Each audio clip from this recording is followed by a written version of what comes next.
नमस्कार, आप देख रहे हैं प्रदेश का भरोसेमंद news channel India news Rajasthan. मैं हूं आपके साथ पराग गुप्ता। स्वागत है आपका हमारे खास कार्यक्रम बड़ी बहस में। दुनिया को तंग कर चुका कोरोना का नया ओमिक्रॉन वेरिएंट अब भारत की चिंता बढ़ाने लगा है। देश में 5 दिन में ही ओमिक्रॉन की संख्या 100 से 200 के पार पहुंच गई। संक्रमितों की संख्या अब 230 हो गई है।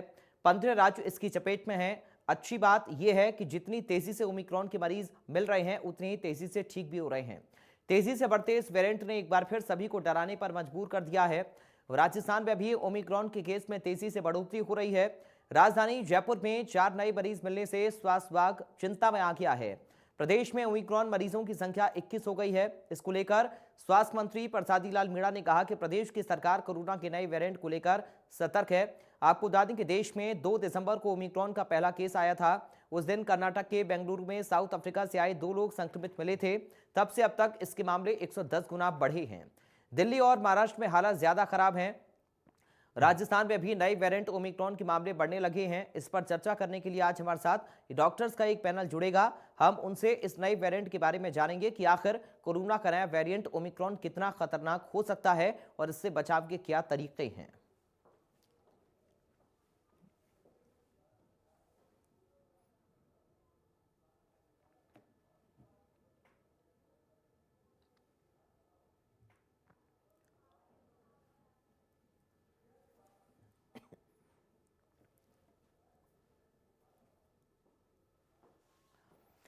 तो जयपुर में ओमिक्रॉन के 4 नए मामले सामने आए हैं।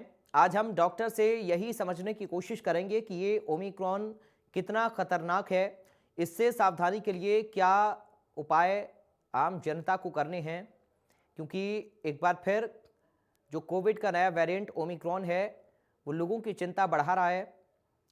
मामले बढ़ रहे हैं। भारत में अब 230 अब तक मामले ओमिक्रॉन के सामने आ चुके हैं। 15 राज्य ओमिक्रॉन की चपेट में आ गए हैं।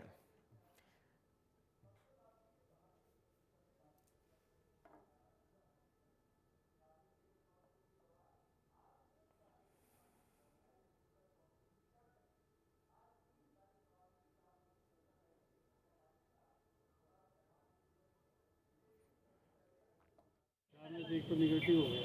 अच्छा। बच्चे 3 ही थे ना। एक केन्या की है, बाहर की है। वही बच्चे 2 भी ठीक हो जाएंगे।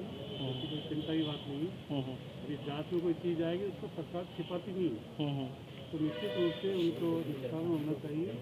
एक निगेटिव आ गया, एक दिल्ली में एडमिशन केन्या वाली, तो यहाँ पर है वो ठीक हो जाएगी। डोज नहीं लगी ना, उनके वो मैसेज पहुँच रहे हैं, स्लिप पहुँचा रहे हैं, लड़कर लोग लग रहे हैं जो हमारे वर्कर हैं। जो पूरी कोशिश की जा रही है सबके दोनों डोज लगे, सब सुरक्षित हो। देश हित में डोज लगवानी चाहिए। तो राजस्थान में ओमिक्रॉन के मरीजों की संख्या 21 हो गई है। अब तक राजस्थान में 21 मामले ओमिक्रॉन के सामने आ चुके हैं और जयपुर में नए मामलों की संख्या की बात करें तो 4 नए मामले।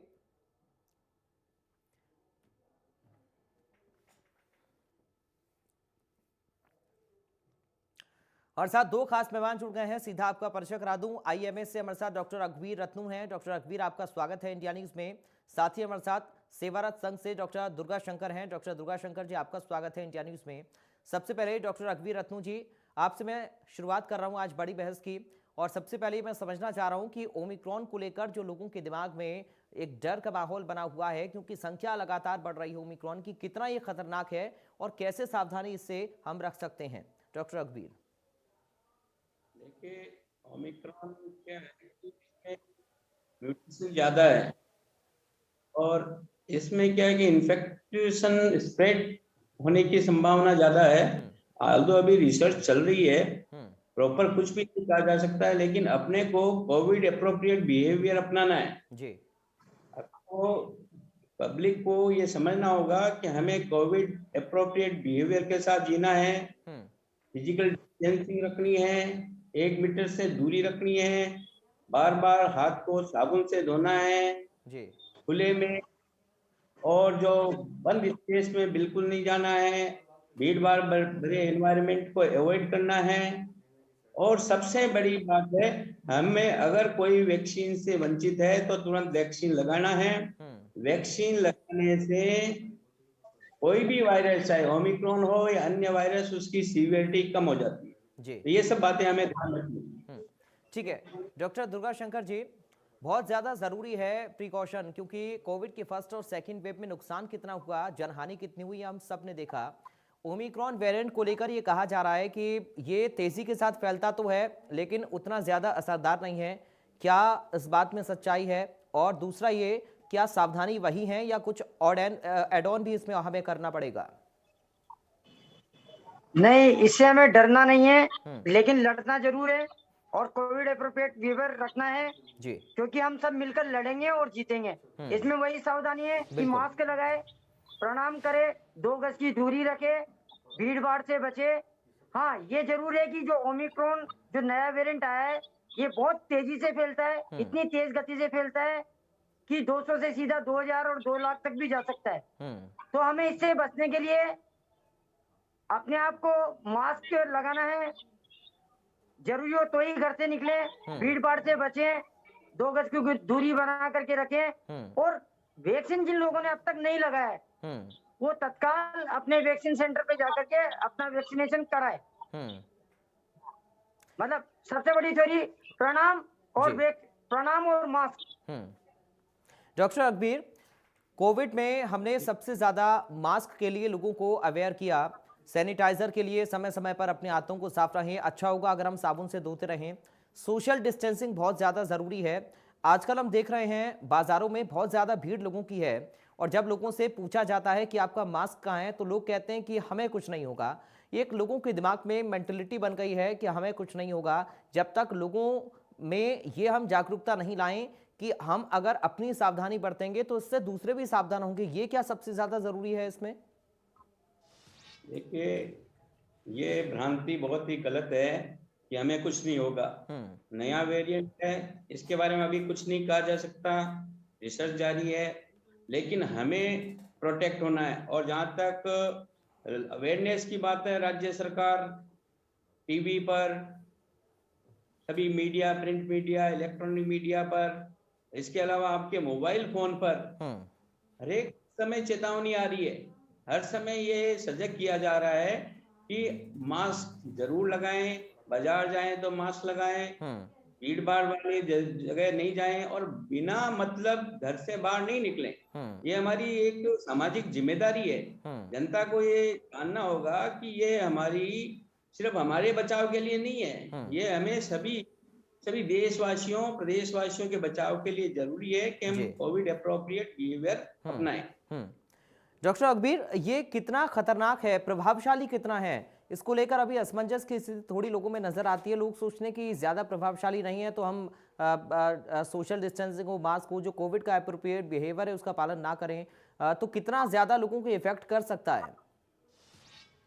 लेकिन जहां तक स्प्रेड की बात है, अभी इसमें भी साउथ अफ्रीका में जो हुआ तो इसमें यह भी अभी नहीं है कि ये क्या कोविड के कारण से फैल रहा है या अन्य इन्फेक्शन के कारण से, लेकिन फिर भी ये स्प्रेड कर रहा है। दूसरी, हाँ, ये देख रहे हैं कि इसकी सीवियरिटी नहीं है, अभी तक जो पता चला है इतनी सीवियरिटी नहीं है जितनी डेल्टा वायरस की थी, लेकिन फिर भी हम लोगों को इसमें रिसर्च चल रही है, हमें इसके में कोताही नहीं बरतनी चाहिए।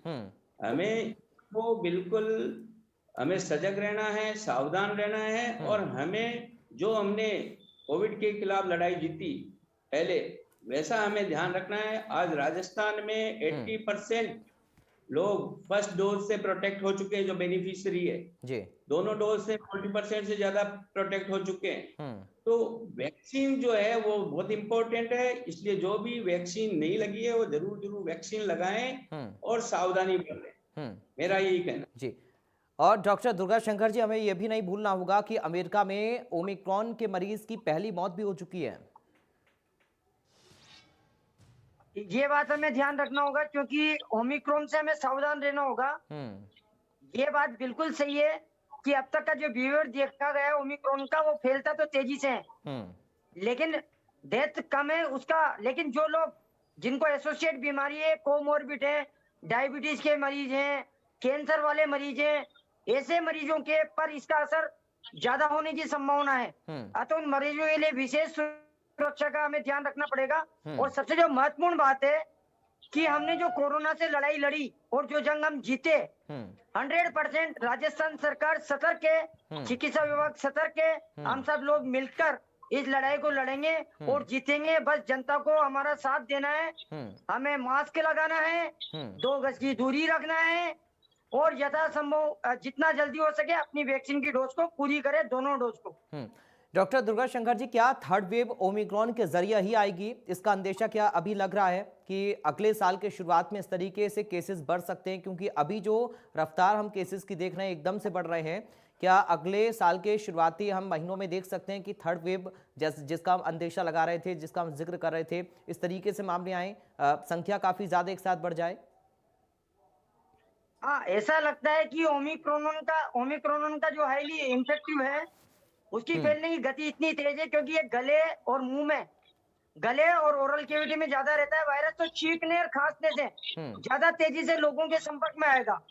उस कारण से ये ज्यादा तेजी से फैलेकर केसों की संख्या अधिक हो सकती है। हम उसे तीसरी वेव का रूप दे सकते हैं। लेकिन अब राजस्थान से देश भर में वैक्सीनेशन का जो हमारा परसेंटेज है वो 70 के करीब आ गया है। लगभग काफी लोग संक्रमित पहले हो चुके हैं। अतः इसका असर हमारी नजर में उतना नहीं होगा, लेकिन इसका मतलब ये नहीं कि हम ओमिक्रॉन को हल्के में लें। जिस प्रकार हमने कोरोना को सेकेंड वेव में हल्के में लिया था, इसलिए हम इसे बिल्कुल हल्के में ना लें। हम इससे डरें, लेकिन लड़ेंगे जरूर। हमें डरना पड़ेगा, बिल्कुल। डर के मास्क भी लगाना पड़ेगा और भीड़ से दूर भी रहना पड़ेगा हमें, और वैक्सीन भी लगानी पड़ेगी। हमारी जो राजस्थान सरकार है वो काफी सतर्क है, हमारी पूरी तैयारी है हर तरीके से। लेकिन इसका मतलब ये नहीं कि यदि तीसरी लहर नहीं आए और ओमिक्रॉन के मामले राजस्थान में बढ़ रहे हैं तो हम कोविड एप्रोप्रिएट बिहेवियर नहीं करें। अभी देखने में आता है लोग ज्यादा से ज्यादा कार्यक्रम जो हो रहे हैं, सामाजिक कार्यक्रम, ऐसे कार्यक्रमों पे रोक लगना चाहिए। रैलियां, भीड़ भाड़ वाले इलाके से हमें बचना चाहिए और राज्य सरकार भी इन पर रोक लगाए। डॉक्टर अकबर रत्नू जी, क्योंकि सबसे ज्यादा जरूरी है इसकी रफ्तार पर नजर रखना। 5 दिन में केसेस दोगुने हो गए हैं सर, इस रफ्तार को आप कैसे देख रहे हैं और ये कहां तक बढ़ सकती है? देखिए, वायरस की बीमारी है तो इन्फेक्टिविटी रेट तो ओमिक्रॉन की भी है ही, और हर वायरस चाहे कॉमन कोल्ड हो, एक घर में होता है तो सबको हो जाता है, तो वायरस बीमारी जरूर स्प्रेड होती है। इसका सिंपल सा जो तरीका है और जो बीमारियां हैं पिछले अनुभव को अपन देखते हैं तो वायरल डिजीज बढ़ती है।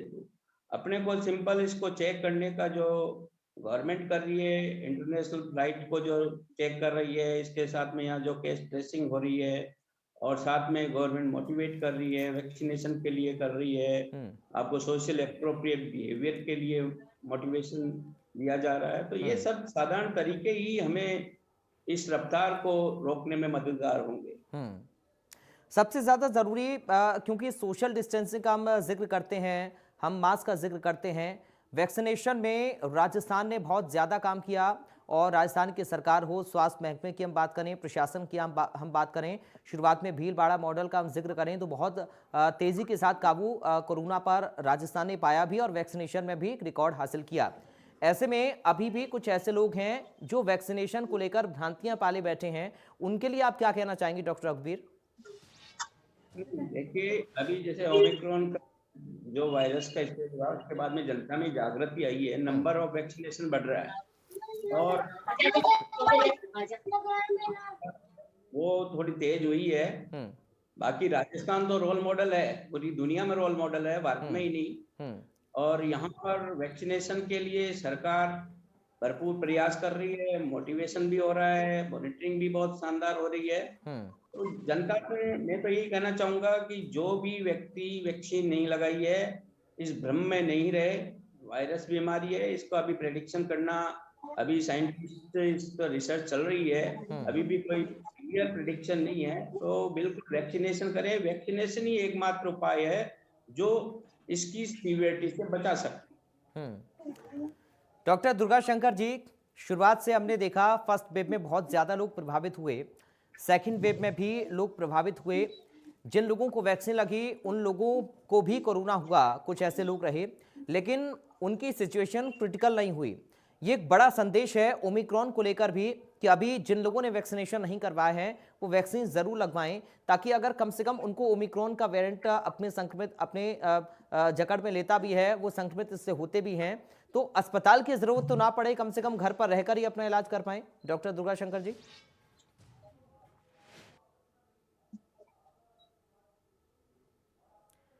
दुर्गा शंकर जी, आपको आवाज मिल रही है मेरी? हाँ, अब मिल रही है सर, जी बीच में कट गई थी। जी, दुर्गा शंकर जी, वैक्सीनेशन को लेकर मेरा सवाल था, क्योंकि हमने देखा फर्स्ट वेव में लोग प्रभावित हुए, सेकंड वेव में हमने वैक्सीनेशन करवाया, डॉक्टर्स भी किस हद तक फर्स्ट वेव में प्रभावित हुए थे, सेकंड वेव में उन डॉक्टर्स को अगर कोरोना हुआ भी जिन्होंने वैक्सीन ली थी तो सिचुएशन क्रिटिकल नहीं हुई। ये एक बड़ा संदेश भी है ओमिक्रॉन के ज्यादा फैलने से पहले वैक्सीनेशन ना करवाने वालों के लिए। बिल्कुल सही बात है कि यदि हम वैक्सीनेशन कंप्लीट करवाते हैं तो वैक्सीनेशन से हमें इम्यूनिटी प्रोवाइड होती है, और इम्यूनिटी प्रोवाइड होती है तो जो ओमिक्रॉन का असर होगा वो बहुत कम होता है। तो हम क्या गंभीर कंडीशन में नहीं आएंगे। मतलब हमारी कंडीशन यदि मान लो हम ओमिक्रॉन से संक्रमित हो भी जाते हैं तो भी हम क्रिटिकल कंडीशन में नहीं जाएंगे, और एक हमारा बहुत बड़ा बचाव होगा। मेरा राजस्थान की आम जनता से अपील है कि वो वैक्सीन लगवाए, वैक्सीन से बचाव है और बचाव ही उपचार है।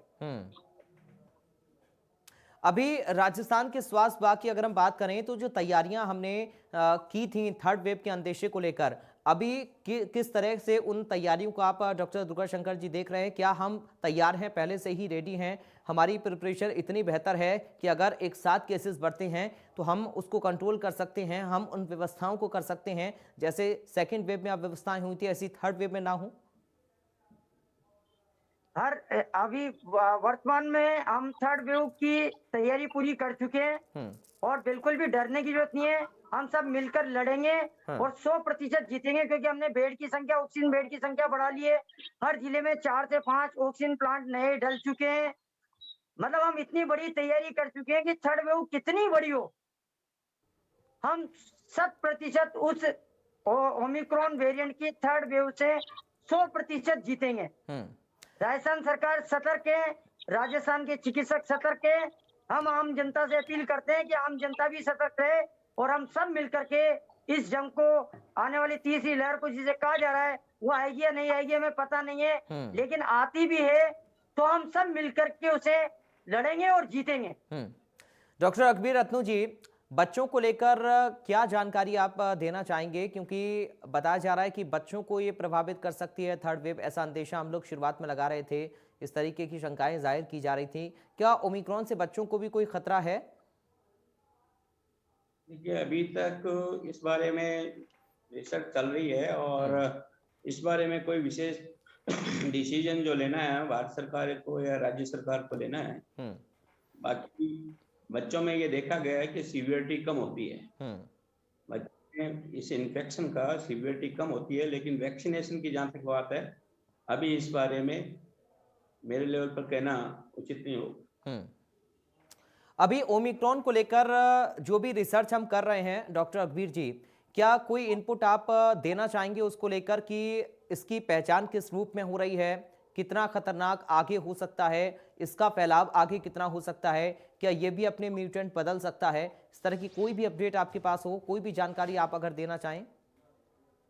नहीं, हर वायरल इन्फेक्शन में म्यूटेशन होते हैं और उसका स्वरूप बदलता रहता है। जितना ज्यादा म्यूटेशन होते हैं, होता तो यह है कि वायरस कमजोर पड़ता है, लेकिन ये 100% सही नहीं है। म्यूटेशन में कई बार वायरस खतरनाक भी हो जाता है। तो जो वायरस के जो लक्षण हैं, जो पहले वायरस के लक्षण होंगे वही लक्षण इसके हैं, ऐसा कोई लक्षण इसमें नहीं होंगे। विशेष वो खांसी, जुकाम और इससे ये फैलने वाला है। तो जो हम कोविड एप्रोप्रिएट बिहेवियर की बात कर रहे हैं वो बात यही है कि हमें एक तो मास्क बंद लगा कर रखना है, खांसी करनी है तो कोहनी में खांसना है, किसी के सामने भी खांसना है, और बाकी जो वायरस की जो दूसरे वायरस के लिए जो तैयारियां की थी वही ये तैयारियां इस वायरस में काम आएगी। हमारे यहाँ आज CHC लेवल तक में ऑक्सीजन बेड है और वैक्सीनेशन का भी जहाँ तक सवाल है, राजस्थान में बहुत बड़ी अच्छी उपलब्धि कर चुका है। 80% लोग जो बेनिफिशियरी है वो प्रोटेक्ट हो चुके हैं।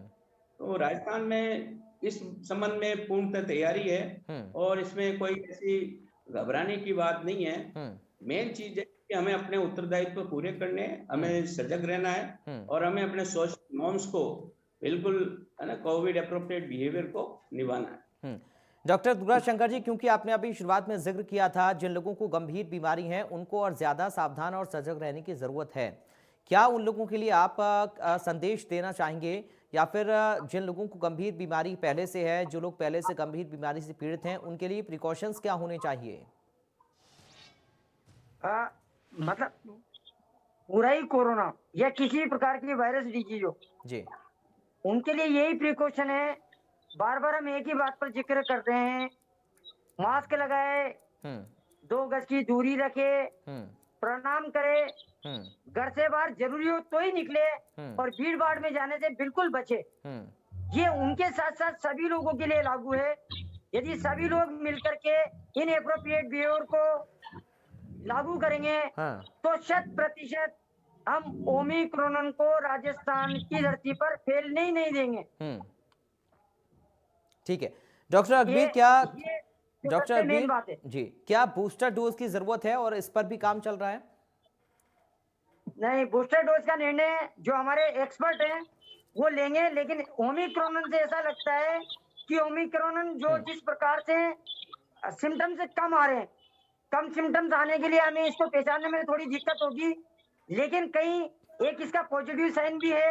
ये हमारे लिए एक बहुत बड़ा टीकाकरण अभियान भी हो सकता है कि इस ओमिक्रॉन की वजह से मैं आज ये देख रहा था तो हमारे एक इम्यूनोलॉजिस्ट है वो ये बता रहे थे कि ओमिक्रॉन जैसे ही बॉडी को संक्रमित करेगा तो हो सकता है उसका इम्यूनाइजेशन हो जाए और उसको संक्रमण कम हो। चलिए शुक्रिया सर, तो आज देश आप की बात दोनों कर का रही थी। आज समय मेरे पास इतना ही है बड़ी बहस में। डॉक्टर अकबर रत्नेऊ, आपका बहुत शुक्रिया सर जुड़ने के लिए। डॉक्टर दुर्गाशंकर जी, आपका भी बहुत शुक्रिया चर्चा में शामिल होने के लिए। हम उम्मीद कर रहे हैं कि आप लोग सजग होंगे, सतर्क होंगे और सावधान होंगे। अपील भी आपसे चलते चलते कर रहे हैं कि अगर आप अभी भी कोविड अप्रोप्रिएट बिहेवियर नहीं अपना रहे हैं तो प्लीज़ इसे फॉलो करिए, क्योंकि सिर्फ आपकी जान का सवाल नहीं है, आपके आसपास जितने भी लोग रहते हैं उनकी जान को भी खतरा हो सकता है अगर आपको संक्रमण हुआ। फिलहाल दीजिए इजाज़त, नमस्कार।